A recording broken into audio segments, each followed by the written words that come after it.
Welcome to UW Now Live. Tonight, we're continuing our conversation on the consequences of the conflict in Iran and across the Middle East. Our guests are experts on military strategy, the economy, and Israeli politics. John Hall is the Ambrose Hesseltine Professor of Military History and an expert on U.S. defense policy, as well as a retired U.S. Army Reserve Colonel. Dana Peterson is Chief Economist and leader of the Economy, Strategy, and Finance Center at the Conference Board and a UW-Madison alumna. Finally, Nadav Shelef is the Harvey M. Meyerhoff Professor of Israel Studies, a professor of political science and chair of the Department of Political Science at UW-Madison. The conversation will be moderated by your host, Mike Knetter. Good evening, and thanks for joining us tonight. I'm sure we'll have an interesting show. If you're like me, following the developments of the conflict in the Middle East has been a bit of a whirlwind. Ongoing negotiations have caused changes in military and political strategy, and of course, a waterfall of economic consequences around the globe. What to make of it all? Well, that's where our experts come into play tonight. Some of the key questions we'll cover in their presentations and in our Q&A will include: what are the military strategies shaping the conflict and how do they differ from past wars in the Middle East? What role does Israel play in the trajectory of this war, and how could its actions influence regional stability or escalation? How is the conflict affecting the U.S. and global economy right now? And what are the risks if the fighting expands? We, of course, will add your questions to the mix, so feel free to contribute those in the live chat. We're going to start tonight with John Hall, who, as you heard earlier, has a significant and fascinating experience from his years as a U.S. Army Reserve Colonel. And now we're delighted to have him as a professor of history here at UW-Madison. John, thanks for joining us. Yeah, it's my great pleasure to be here. So Mike had asked me to kick off the conversation tonight with a little bit of an update on what's going on. Those of you following the news will have seen that the president has today announced an indefinite extension of the ceasefire, which I think is a relief to just about anybody who's watching this conflict with any degree of interest.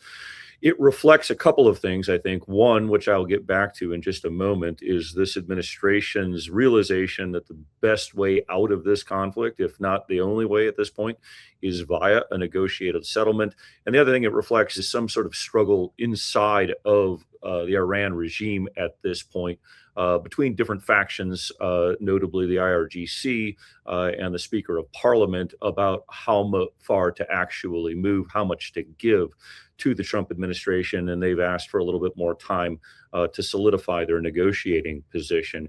I'm going to begin tonight just to seed the conversation with a few thoughts, reflecting upon questions that I get asked quite a bit by members of the media and students. And the first one is how we have ended up in this situation when we have a president who, during his first administration, was very proud of the fact that, as he proclaimed, he had started no new wars. During his campaigning for a second administration, he pledged that he would not start any new wars and told Americans they should be very grateful that because had his opponent won, we would undoubtedly be in another war. And yet here we are about 15 months into this administration, and he has seemed to be rather liberal in his resort to the military instrument of power. I think some of the president's critics would allege that we are seeing the real Donald Trump. I don't think that we ever see any other version of Donald Trump. There is only one version, the real Donald Trump. He is, however, very opportunistic, and that can manifest itself as inconsistency.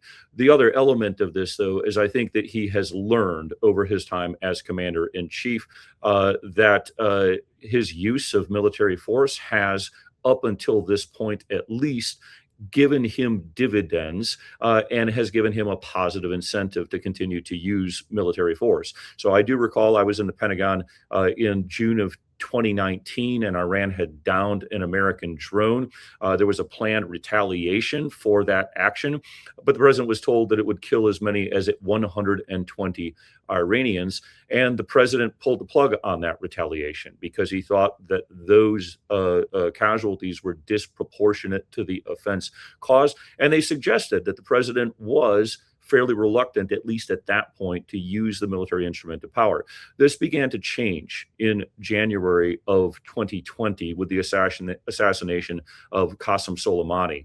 And the fact that the Iranian response to that assassination was so measured, I think suggested to the president that he could push the boundaries. Of course, he was always receiving military advice, which lays out the best possible outcomes and the worst possible outcomes, the risks and consequences of these. And in the killing of Qasem Soleimani, the worst possible outcomes did not manifest themselves. For other reasons we could get into during Q&A if anybody wishes to, he became very alienated with senior leadership at the Pentagon at the end of his first term in 2020.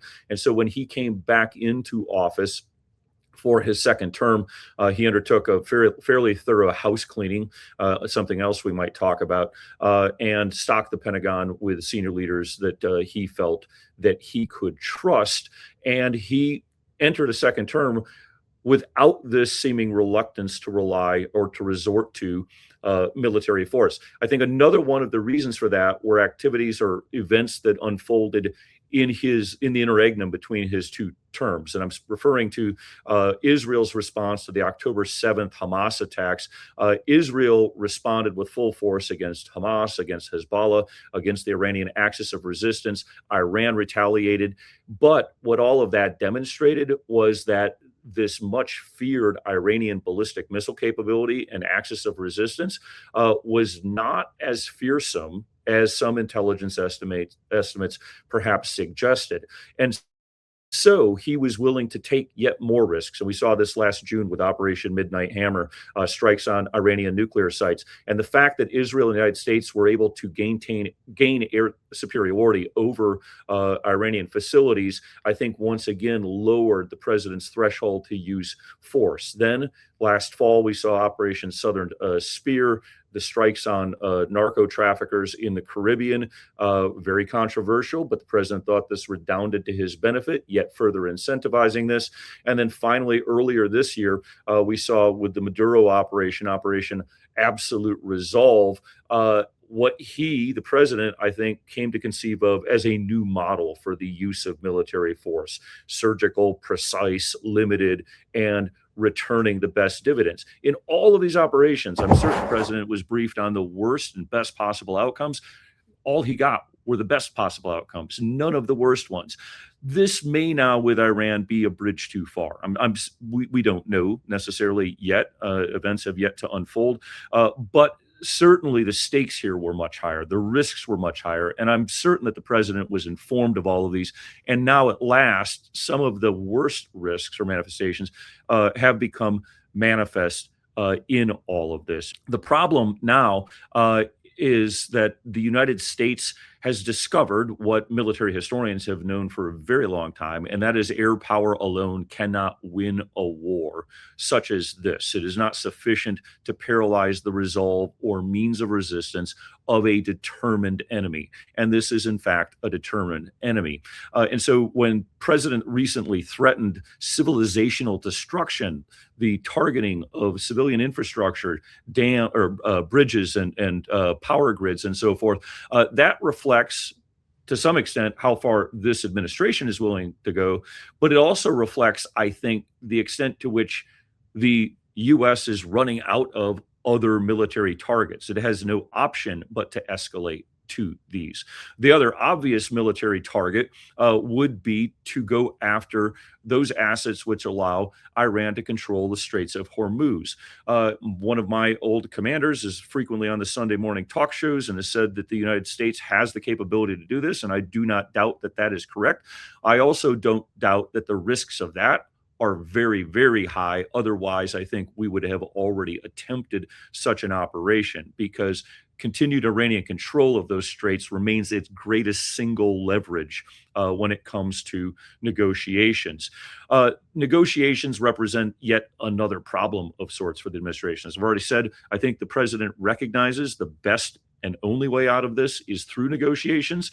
Yet, the president, over the course of his career, has developed a conception of deal making in which it is a winner takes all scenario. I don't think that the idea of a win-win situation generally enters this president's mind when it comes to deal making. And even a win-win situation does not really seem feasible under the present circumstances. What is unfortunately most likely is a lose-lose-lose situation, which is to say, any deal that is going to be mutually agreeable to Iran, Israel, and the United States is going to be a deal with which all three parties are unhappy.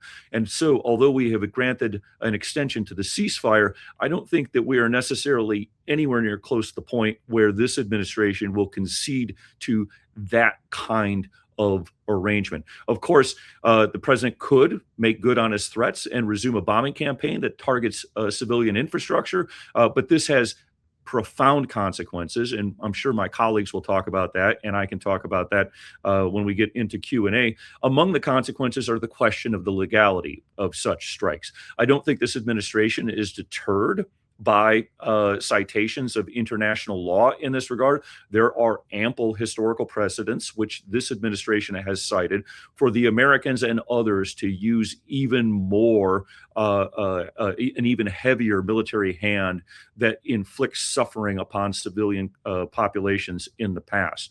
The other question that is raised in the context of these operations is whether they are legal under the U.S. Constitution, which is to say, does the President of the United States, under his authorities in the Constitution as the Commander-in-Chief, have the prerogative to launch what, at this point, I think we can fairly describe as a major regional war without getting some sort of permission from Congress?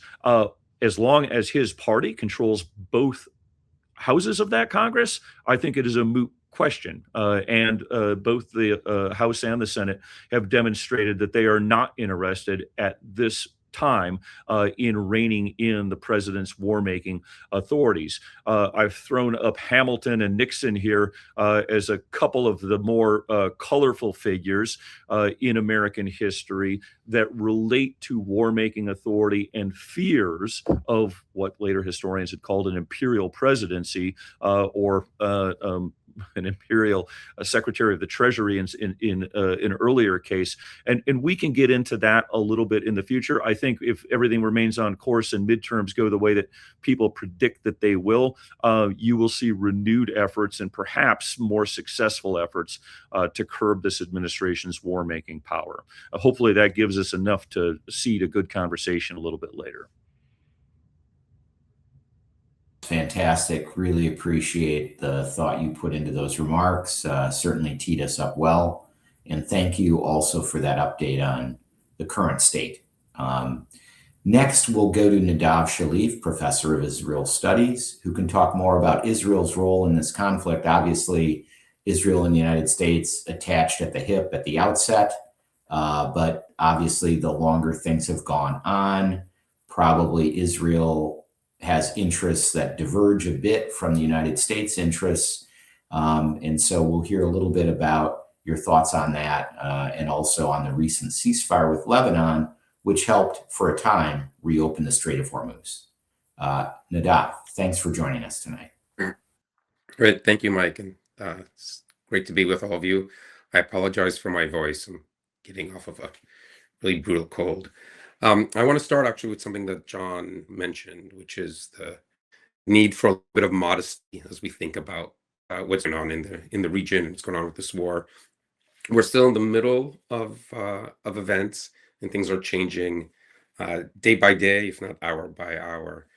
And the ultimate outcome, or what happens, or how we interpret what happens down the road, really depends on the ultimate outcome of this conflict.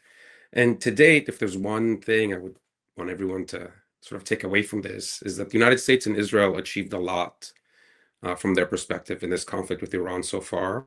But all in the realm of what might call tactical gains, right? So they've degraded Iran's industrial capacity, degraded its military capacity, significantly degraded the state's ability to provide services to the population. But the longer term impact and whether or not they achieve their aims in the war really depends on whether or not regime change actually takes place. And this is, I think, to put it mildly, a really large gamble. And while history can take unexpected turns, there's currently no sign that regime change is likely to happen in Iran. I think, as John suggested, it's relatively unlikely to happen with the use of air power alone. And so far, in terms of the aims of the war, I think it seems really unclear how the United States and Israel go about achieving them. Probably the biggest aim of the war is the desire to eliminate the Iranian nuclear program. And to be sure, there have been significant tactical achievements that have maybe set back the nuclear program. But at the same time, the war has removed the main barriers to Iran pursuing nuclear weapons after the fact. To begin with, Israel eliminated the main voice inside Iran. That was the Ayatollah Khamenei against the pursuit of nuclear weapons, leaving around only leaders who are much more hawkish on the nuclear front. And we've also shown Iran that their defense strategy, one based on missiles and based on their proxies region, is insufficient to prevent being attacked by Israel and the United States. So the rational response for any hostile regime that remains is to pursue nuclear weapons as a way to defend their country. Although oddly, to the extent that Iran emerges with control of the Straits of Hormuz out of this, this would maybe push against their need for nuclear weapons down the road. And then, should Iran pursue nuclear weapons, the regional effects would be quite destabilizing all around the Middle East, sort of further undermining American and Israeli policy preferences in the area. Now, when it comes to Lebanon, some interesting things are happening as a result of this war. First, Israel has gone back into Lebanon and is seeking to reestablish what it calls a security zone in Lebanese territory that it withdrew from in 2000 after a 16-year occupation, with the goal of pushing further away the missile threat by Hezbollah on Israeli cities. And there is a Lebanese government in place that is willing to, at least in principle, reach an agreement with Israel. Now, whether or not they will actually be able to do so, I'm happy to talk about this later in question and answer, depends on whether or not there is regime change in Iran. Because absent that, Hezbollah will continue to play a major spoiler not just in the region as a whole, but in relationships between Israel and Lebanon specifically. And then finally, in terms of Israel's role and trajectory of the conflict, Israel and the United States started this as partners, with Israel supplying some of the intelligence and some of the firepower in the process. But I think their interests have clearly, as Mike noted, the interests have clearly diverged, with the United States very much setting the tone, so that even if Israel had wanted to continue the conflict, it simply can't, and it is now playing second fiddle entirely to the United States, and the president and the Iranian regime are the ones determining what will happen next.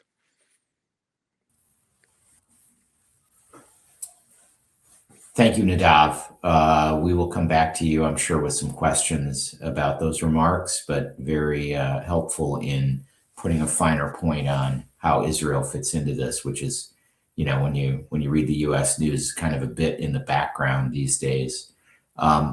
Now we're going to bring back a show regular who we haven't chatted with in some time. There's been so much going on in the geopolitical arena. Our shows have really focused on that. But of course, all of this activity in the Middle East has great economic consequences, not only for the United States, but the rest of the world. So we have with us our alum, Dana Peterson, who is chief economist at the Conference Board in New York. And Dana will bring us up to date on what she sees as the economic consequences of the war and just where we are with the economy today. So Dana, thanks for joining us again.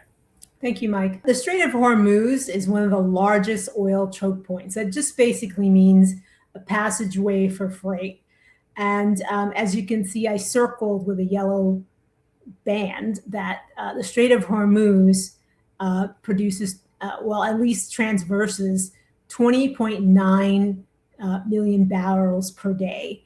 And that's second after the Strait of Malacca in terms of trade. So what's going through the Strait of Malacca?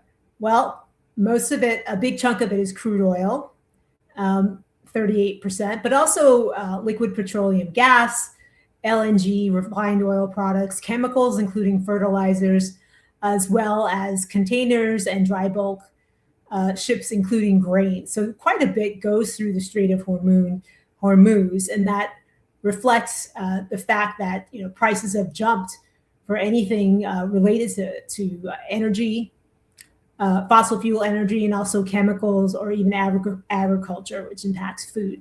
Yes, so if you're wondering who is exporting the most through the Strait of Hormuz, you can see that Saudi Arabia over time has been the dominant one. But these other economies are also definitely shipping out quite a bit of barrels per day. And so this is also why the oil price shock has been so severe, because you're essentially shutting off roughly a little bit more than 30% of oil production and shipping through this war. This is a little bit different. This is showing which countries import the most crude oil. And it's definitely China, but also India, South Korea, Japan, and other Asian economies. So it's the economies that are going to be, or at least the regions that's going to be harmed the most, is going to be mainly South and East Asia. China, not so much, because they are still quite friendly with Iran and their ships have been able to pass through without incident. And also Japan has pretty strong oil reserves, but many of these other Asian economies do not have that. They're very much dependent upon oil from the Middle East. Okay, this looks like a mess, but really this is just traffic, meaning how many ships go through the Strait of Hormuz. And I started back in October of, I guess 2025. And you can see that there's lots of activity, different types of shipping going through all the way up until the end of March. And then that yellow measure, which is the 7-day moving average, as well as all the bars, which indicate what's being moved through the strait, collapsed. And you only see a few pop-ups later. And the most recent pop-up is through April 19th. But still in all, there's really nothing moving through the strait, and that impacts economies globally. And this is a similar picture, but this is the amount, the volume, or the metric tons of content that's going through. And so it's the same picture end of March of this year. You see that collapsing, and we see a little bit of an improvement in the last reading, which was also as of April 19th, which is just a few days ago. But still in all, we may not see the amount of activity before the conflict for some time. So there's actually multiple price shocks here. First, you do have the immediate shock from several types of fossil fuels not being shipped, because the strait is effectively, even though now it's open, kind of, sort of, it's still very dangerous to go through. And there are roughly 110 ships that are still trapped in the Gulf because it's not necessarily safe for them to traverse.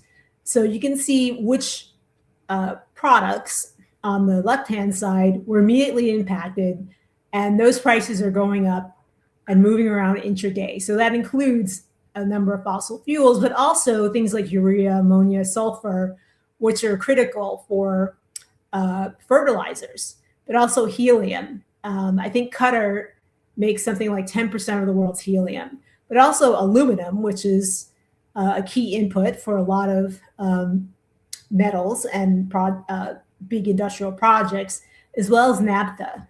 But there's still this indirect shock to things like fuel, right? So when oil prices rise, gasoline prices tend to rise too. Same with food, because fresh food needs to be transported, and the cost of transportation in general is rising because diesel's more expensive, as well as gasoline and other types of fuel that are used to move products. Plastics, chemicals, those are downstream products that require crude oil and also other petroleum products. Chemicals, I already mentioned fertilizers, but even things that consumers are very concerned with. Yes, food and gasoline, but also restaurants, grocery stores, airfares. If you looked at the CPI last week, airfares went through the roof. Why? Because much of it is jet fuel. And the entire travel industry is being affected in terms of goods and services. And then I had a list of industries. Now, not every industry is negatively impacted by this. So you have, so I would say the energy industry, fossil fuels, this is an upside for them because they're earning more money. Certainly defense, engineering, and mining. But all these other types of, these other industries are negatively impacted. Certainly transportation, because the cost of moving things is higher, but also if you're in the freight industry and shipping, that's super negative for you if you were using the strait. Also agriculture, airlines, tourism, warehousing, utilities, packaging, all these industries and products and services are being impacted right away. But some of these things, some of the pricing is going to flow through slower, right? So for example, if you're looking at food, certain types of fresh food, yes, will cost more. But a few months later, you might see packaged goods costing more because because it costs more money in the past to make the package for it, and then you put the food in there. So you're still paying something. You're still experiencing inflation even once oil prices go down. And this could stretch. Our assumption is that really we probably already peaked in terms of pricing, and that by the time we get to the end of the year, we'll probably be back somewhere close to where we were pre-war.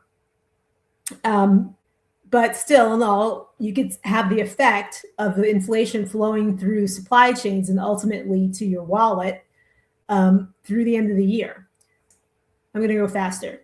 So this is what we did at my shop at the conference board. We came up with various scenarios.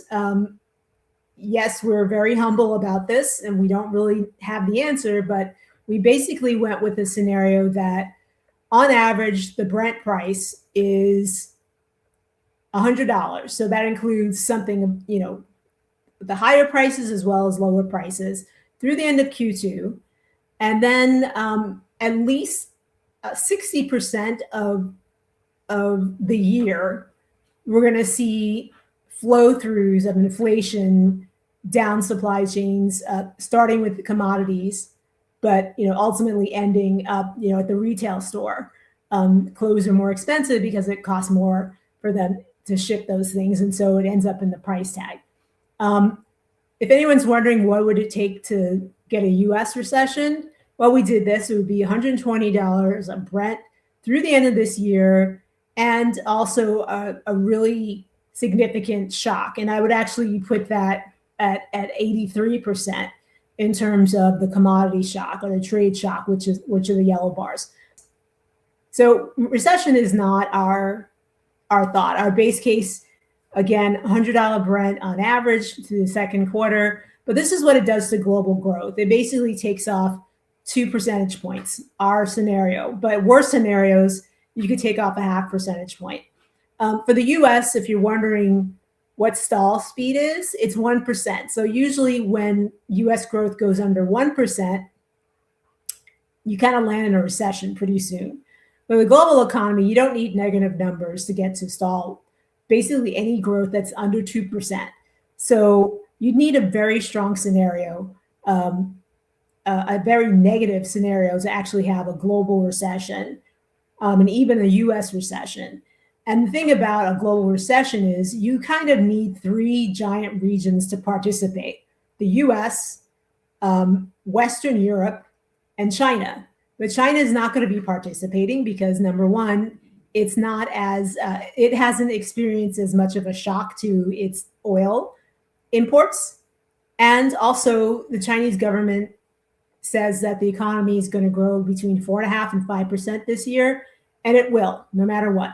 These are just visuals of how much we've had to downgrade our forecast. So you see big downgrades for 2026 for the US, Germany, other developing Asia, so that includes India and ASEAN economies. But then you see other economies that are not as affected, like Canada. I mean, they're net oil exporters.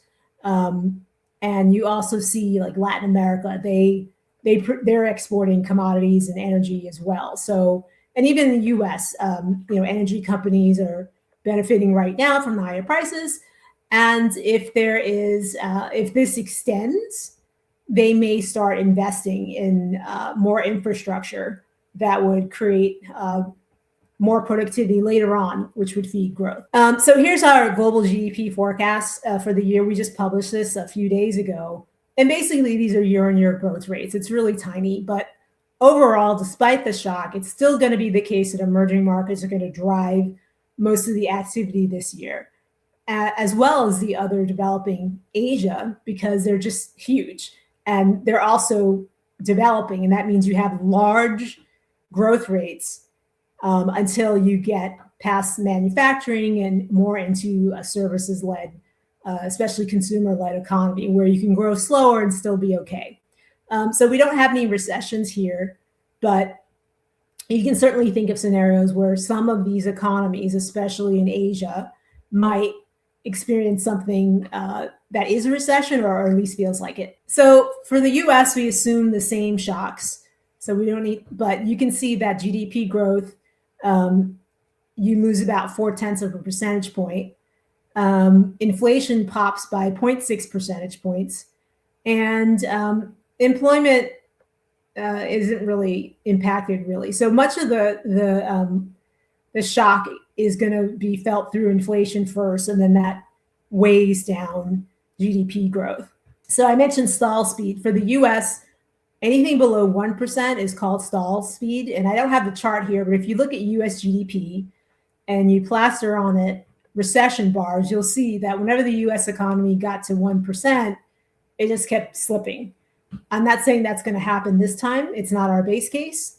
And certainly our forecast for this year is 1.6% for annually. That was downgraded from 2.1, but that's still not 1%. And the US can pretty much survive on that. So these are our annual forecasts for this year. And you can see that the biggest driver is personal spending. So that's the consumer. And the consumer has been holding up for several years, even despite outsized inflation and high interest rates. But we have them pulling back a bit this year due to the multiple shocks, not only from the oil price shock and the commodity shock, but also tariffs. Those tariffs are showing through now. This is just a picture of things that would be subject to tariffs. And as you can see, they were rising over the course of last year. We didn't have any October data thanks to the shutdown, but we're still seeing rising prices for things that would be subject to tariffs. And this is CPI inflation year on year. The last measure was for March. We got that on last week, and that's the oil price shock showing up right there, and that's going to show up in the favorite inflation measure that the Fed likes to follow, which is the personal consumption expenditure deflator inflation. So it's basically what consumers are paying right? In GDP. That's the price. This could take a long time. My colleagues earlier said that, first of all, we don't know when we'll have kind of a stable, a steady state, which could be everyone loses something, no one's really happy, but at least you're not fighting anymore. But this could take a long time. And so here I'm showing you the Suez Canal. So the key thing is to watch the cliff. That was when essentially the Red Sea was closed down by Yemenis fighters. And as you can see, the volume never returned. And even to this day, most ships do not go through the Red Sea. They go all the way around the bottom, South Africa, to go from Asia to Europe. And so this is a cautionary tale here. Even if things seem to normalize, you still may not see a lot of traffic. Now, regarding the Gulf, there's kind of only one way in through water, but ultimately you could build out rail and trucking, but the most efficient way is a ship. So we may not see this. The next slide is the top and the bottom of the Red Sea through fare.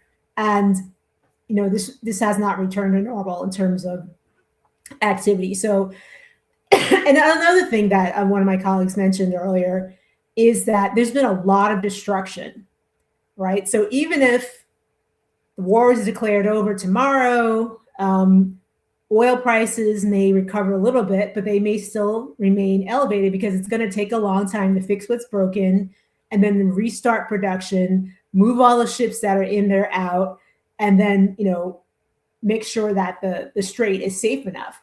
So it's going to be a while. And I think, those who are thinking that this is going to fade and that there won't be big repercussions in terms of inflation and growth are probably too optimistic. So this is our forecast for PCE inflation, which is what the Fed watches. So we think it's going to peak. That's the headline, the dotted headline, that's overall PCE inflation. And the dotted red line is overall less food and energy. But even still, you can see the pass through from tariffs and also the commodity and supply chain shock showing up in the core. And we don't think that the Fed will cut interest rates this year, and even next year could be questionable. So what is going to help consumers? So let's just bring it home. Weather this, right? All the inflation that we're seeing and all the shocks, and it's because the labor market is still quite healthy. We're still pretty close to full employment, and we reached full employment back in late 2024, and we maintained that. A big reason is because companies were shocked by all the policy changes last year, tariffs, tax spending, regulation. Some were shocked to the upside, others to the downside, many to the downside. And hence, companies are still just sitting on the sidelines. They're not investing and they're not hiring new people. But at the same time, they're not firing people because they need the workers. Many industries have severe labor shortages. And it's not just construction, it also includes healthcare, education. And so they're holding on to their people, right? And also very few people are quitting because they don't know what's going to happen next. So the labor market is most people are still working. Wages, yes, have slowed from the post-pandemic peak, but they're still averaging above where we were before the pandemic. So most people are working, few people are getting laid off if you look at the JOLTS data and also jobless claims. And finally, so this is how I judge that we're still close to full employment, right? And we've kind of flattened out in terms of the blue line. That's the total number of people who are on non-farm payrolls. And you're wondering, well, why did I draw this line? Well, that was a trend before the pandemic.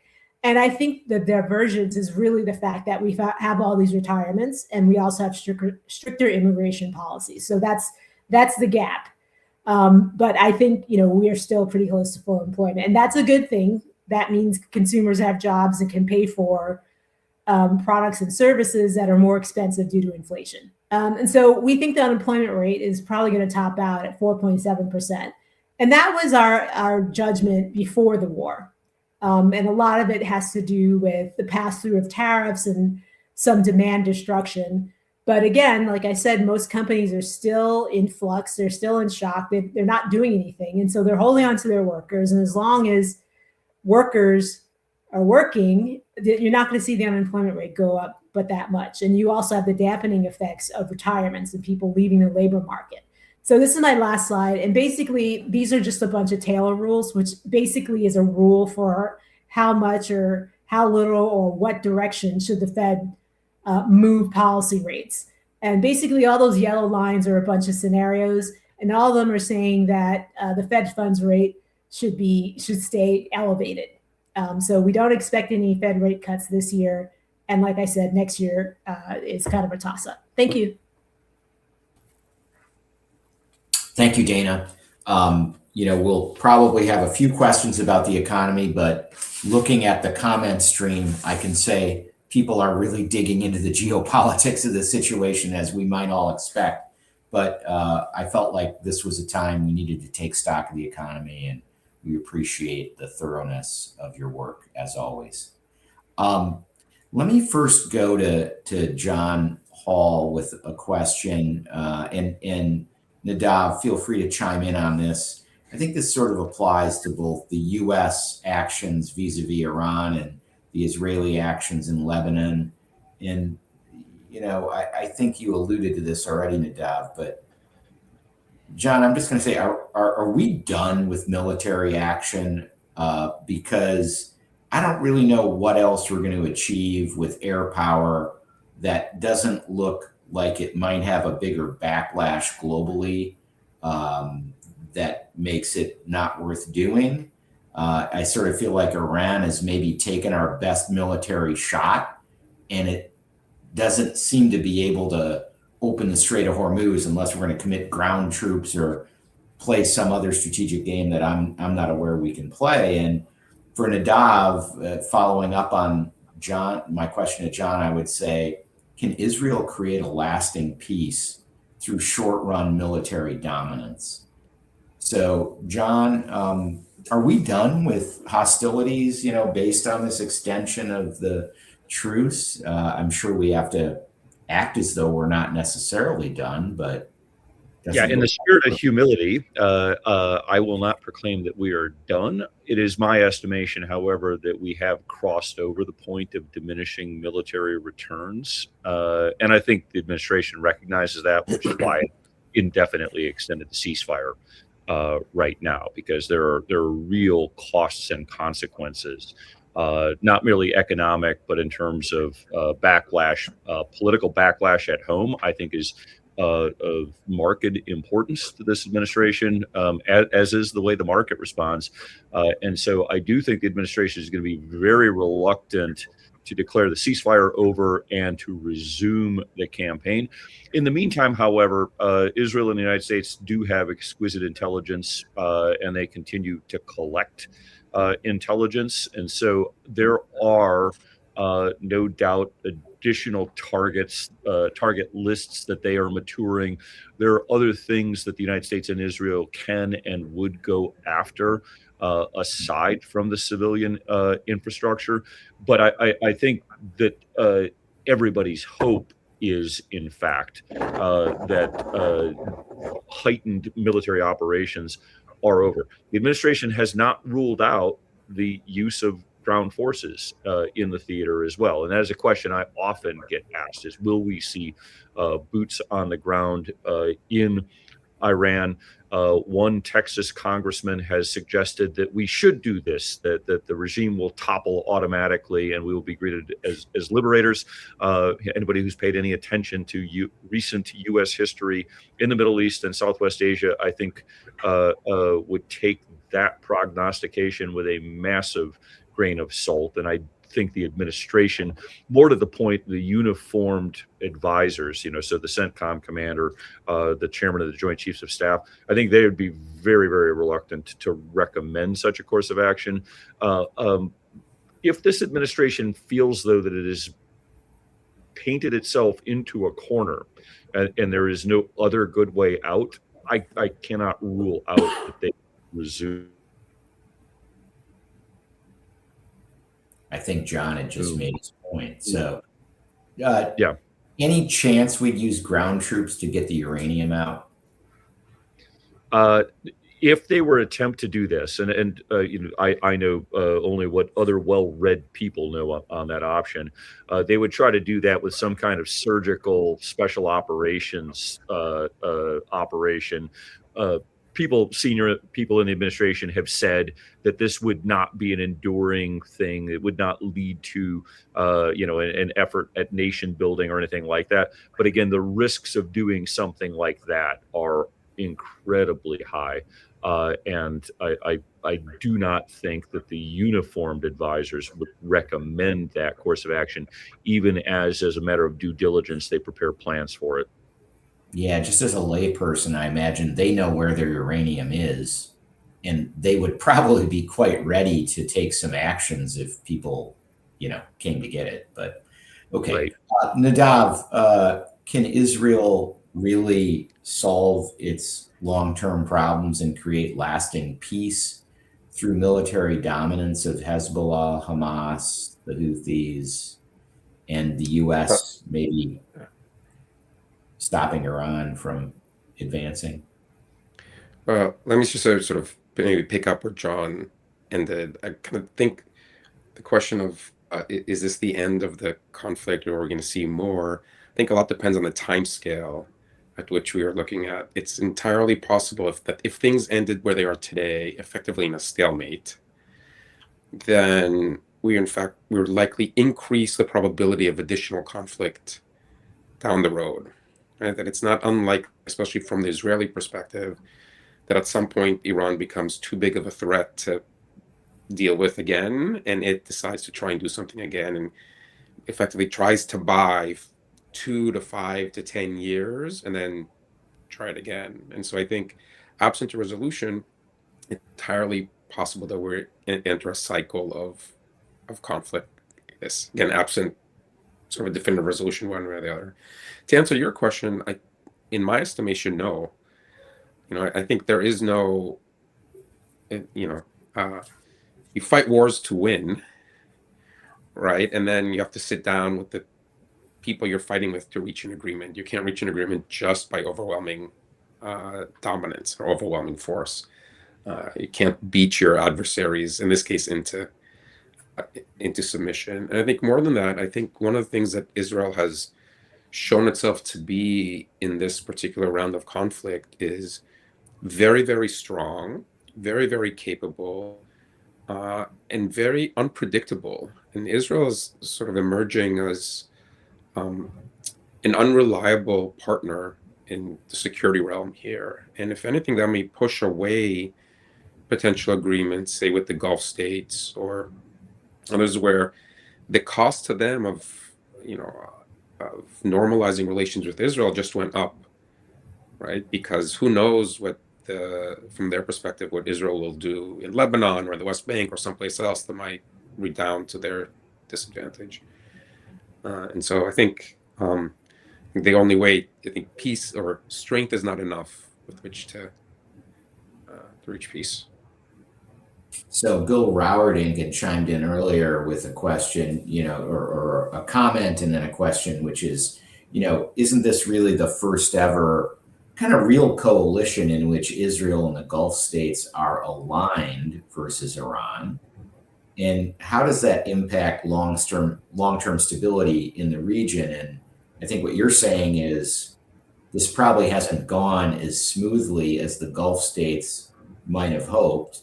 I don't know how much they were consulted, but is that coalition going to hang together for another go around, or is this a setback for that coalition? Yeah, I mean, I think it's a great observation. I would say the coalition's been around for a while. If you think back a couple of years when Iran had first fired missiles at Israel directly, the Gulf states participated in, they're all plugged into the same American defense system, and they participated in the efforts to shoot down those missiles. So it's been happening for a while. Whether it happens in the future, it could go in lots of different directions. So, on the one hand, there's a bandwagoning, say Saudi Arabia and Israel saying, maybe we don't like each other that much, we disagree on a lot, but we both have this enemy, Iran, let's ally to deal with them. And here I think that the probability or the chances of, were I a gambling man, I'd say the probability of normalization between Israel and Saudi Arabia only goes down no matter what happens. If Iran is totally defeated, then the shared interests that Israel and Saudi Arabia have decline too, because they no longer have an external enemy to bandwagon against. If the Iranian regime stays, then all of a sudden the cost to Saudi Arabia of normalization with Israel is much higher, because Iran has shown how easy it is for it to disrupt the Saudi economy, to take oil fields offline, to shut down the Straits of Hormuz that Saudi Arabia is dependent on, and even to shut down the pipeline that leads to the other side of Saudi Arabia, through which they could get out some of their oil. And so I think Saudi Arabia now realizes how vulnerable they are. And so I think that makes the cost of normalization for them much, much higher. And so it's hard to see a situation where there's a sustained alliance between Israel and the Gulf states coming out of this. At least vis-a-vis Saudi Arabia. Some of the other Gulf states, there's some variation because each have their own scenario. So would Israel ever commit ground troops to fighting Iran? I mean, if this is such a big long-term strategic problem, I mean, why not try to finish the fight? It's very, very far away. I think that it is, we live in a still that is a military superpower where it is not easy, but it is easier for the United States to project its force at great distance from the United States. It is very, very hard for Israel to do that. And so I think it's not realistic to have significant Israeli troops, thousands of miles away. It's hard enough to get the planes over there. So I don't think Israeli troops on the ground is a realistic. Just wanted to ask because you made it sound like it's pretty bad to leave this in a situation where Iran really seems to be able to disrupt shipping. They seem to be able to threaten Saudi Arabia, and that's going to make this Gulf state Israel alliance very difficult. I think, things can change. Like, you never know what might happen in the future, but from where at least I sit right now, it seems like the most likely outcome is a lose-lose. And, certainly for the United States and for Israel. I think the Iranian regime feels okay with where things are. That is, they will rebuild. And, 5 years from now, they'll still have the strategic gains that they gained from the conflict and have overcome the setbacks to their industry and their economy and rebuild their military.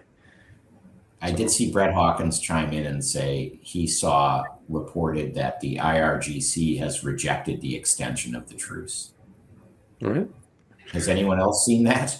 Is that plausible? Okay. I won't put you on the spot with that because you've been locked in on our program, but that's the latest that I've heard. Would the Saudi East-West pipeline be invulnerable to disruption by Iran once that's completed? No, I mean, I would imagine the parts of it that are above ground could be hit by drones, right? And the air, Iran has shown that it can send its drones and its missiles all the way to Israel. So this is a lot closer. So they could hit either the parts of it that are above ground or the sort of spigot at the end. Yeah, it's harder. But I think the question right now is one of Iranian capacity, right? They've demonstrated tremendous capability with complex drone and missile attacks on Saudi infrastructure in the past. It's really a question right now of so they have the capability. It's how much of it do they retain right now, and how much of it they want to try to preserve. But I agree with Nadav. Mm-hmm. And, there were some questions earlier, I'll say from Jeanette Eichholz in particular and others about the asymmetric warfare and just the disparity in cost of the Iranian drones versus the expense of the interceptors.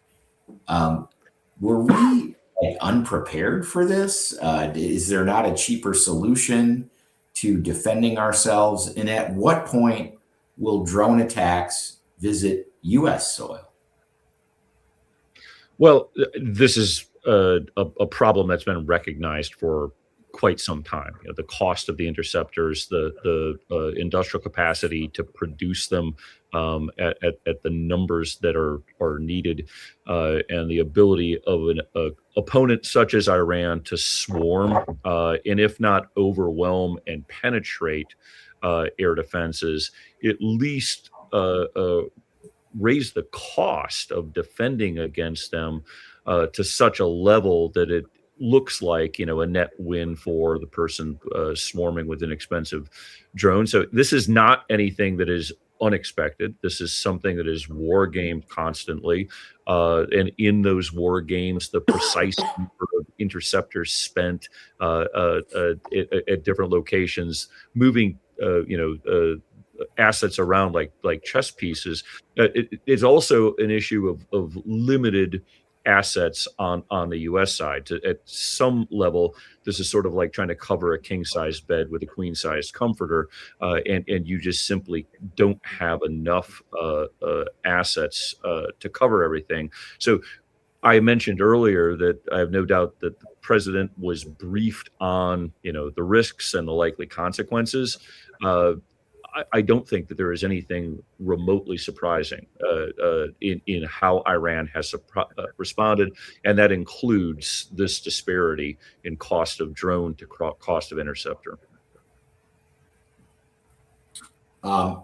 So in light of the fact that maybe we aren't going to completely finish the deal militarily, seems like a possibility, would we have been better off just riding with the Obama agreement that we had, years ago? Would we be in a better place than we are after maybe a military action that, in essence, may not actually achieve any significant strategic objectives, although certainly tactical objectives? Thoughts on that, John? Or I'll begin just very quickly. So the Secretary of Defense, when I started in the Pentagon, was Jim Mattis, and it was asked under, in congressional testimony about the Joint Comprehensive Plan of Action, or the JCPOA, and I think he reflected the sentiment of most people in the foreign policy establishment, security establishment at that time, is that it was a flawed agreement, but the best we could possibly achieve. It was that lose, lose, lose, or at least lose, lose less position where neither side was happy with it, Israel or the United States, but it probably was the best that could be achieved. And that is sort of the real conundrum right now for this administration, which was proud to have torn it up, as the president has just recently reminded us. And I don't see any negotiated settlement that looks much different than the JCPOA that Iran will be willing to sign. And Iran's question is going to be, how can we trust, if we enter another one of these agreements, how can we trust you to uphold it after what happened the last time? The fortunate thing in that regard is the answer to the question is, I think the Iranians can correctly guess that we are presently at an extreme hard line in terms of U.S. policy toward Iran, and that future administrations will probably not move harder in a anti-Iran stance than the United States is right now. So as they said, only Nixon could go to China. Absolutely Trump this deal with Iran. Great. Well, we are at the top of the hour. I'm sorry I couldn't get to more questions, but I want to thank all of you for really some fantastic insights on what's going on in the Middle East. It's a very complicated situation, very far-reaching ramifications, as we've talked about this evening. I want to thank all of our viewers for joining us. This was a wildly popular segment, as they have been lately. We've got a lot of great geopolitical experts on campus, and it's really a pleasure to bring them to our alumni and friend audience. So thanks for joining us this evening. We'll be back next month with another program. I suspect it will be on a very similar topic, but as we all know, it's a rapidly evolving situation. So thanks for being here, and on Wisconsin.